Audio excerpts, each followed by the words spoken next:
Monsieur le président du Sénat, jugez-vous acceptable que l'avenir de notre service public ferroviaire soit régi par ordonnance ?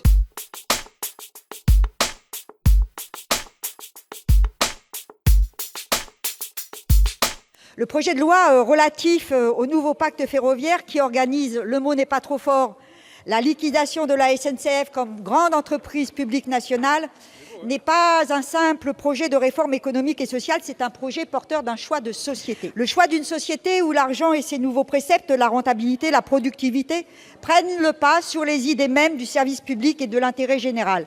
Ce projet de loi livre au dogme de la concurrence le service public ferroviaire en brisant, de fait, le principe de la desserte de tous nos territoires, villes, villages, campagnes et montagnes. Cette dangerosité de votre projet de loi, Madame la ministre, vous avez tenté de le dissimuler, de le masquer, vous avez tenté de rendre les cheminots coupables de tous les maux, alors qu'aujourd'hui, chacun reconnaît qu'ils ne sont en rien responsables des difficultés de l'entreprise, mais que bien au contraire, ils les ont subies.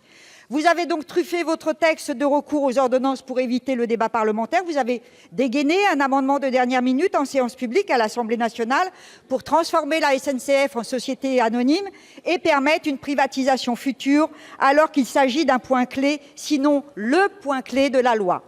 Monsieur le président du Sénat, jugez-vous acceptable que l'avenir de notre service public ferroviaire soit régi par ordonnance ?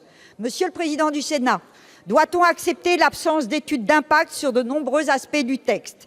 Le Parlement avance ainsi à l'aveuglette et à marche forcée, ce qui est bien en conformité avec les projets constitutionnels présentés par le président Macron et son gouvernement. Nous appelons donc le Sénat, Monsieur le Président, à la raison parlementaire en forçant le gouvernement à respecter le Parlement. Nous appelons le Sénat à réfléchir à 2 fois avant de poursuivre la déstructuration, après Gaz de France, après France Télécom ou La Poste, de cette grande entreprise publique qu'est la SNCF.